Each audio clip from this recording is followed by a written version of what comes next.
Well, hey guys, we're on week number 2 in our Make It Count parenting series. Today, we want to talk about make it often. If we want to make it count, let's make it often. Creating a culture of resolve. We want to talk about this idea of true resolve.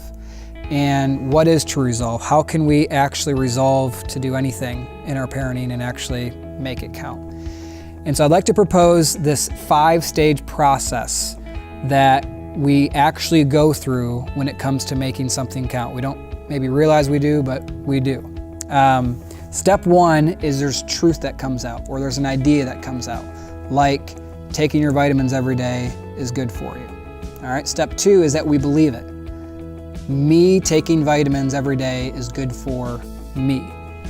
Step 3 is this idea of resolve, which is what we're going to focus on. I resolve to take my vitamins every day because it's good for me. Step 4 is there's a value involved. There's a price tag, there's a cost. But then step 5 is that you have to actually routinely take your vitamins every day. Otherwise, there's really you're not making it count. That's where resolve only goes so far. You have to actually do something with that resolve. True resolve must become routine. That's what we're going to be talking about today. So in that context, I'd like to propose 3 different phrases that I think will help us as we think about making it count and resolve. The first phrase is this in our parenting: you can't have quality time with your kids without having quantity time. And I know that's probably a very familiar phrase, but one that should be said. The second phrase is that you cannot expect to communicate clearly priorities without first communicating and identifying patterns. The patterns actually communicate the priorities. And then the third phrase is this: we ought to not have a constant flow of additions to our calendar as parents. Instead, we should begin to create some helpful traditions. As we think about what the Bible might say about resolve, there's actually one individual that probably comes to most people's minds when they think about boldness and when they think about someone making big claims and having big ambitions and big dreams, and that's Peter. That was Peter. That was Peter in a nutshell. He's actually known as the guy who would put his foot in his mouth from time to time because he was that bold and that in your face, and he was a man of resolve. However, it wasn't the right kind of resolve, as we saw him fail time and time and time again.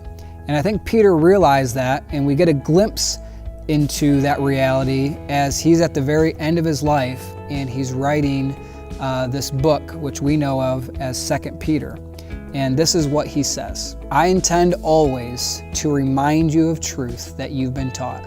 I think it's best, as long as I'm in this body, to inspire you by way of reminder, since I know I won't be alive much longer. So what we actually find in Peter is that the person who is most known in his early years as leading and inspiring through performance, he discovered that true inspiration comes from over the course of time moments. And that should be a challenge to all of us as parents as we think about our parenting and our parenting strategy with our children. There is no need to try to be the hero, and there is no need for us to have necessarily these big dreams and big ambitions and big ideas where we'll somehow win over the day and win over our children and invest in them in these awesome, amazing, big ways. The reality is it's the simple, boring reminders and patterns and routines and traditions that we can create over the course of time that actually makes all the difference in the world. And so when we think about the idea of making it count, what week 2 is all about is make it often, creating a culture of resolve. And when we think about resolve, the last thing I want to leave with you is that true resolve will eventually become routine.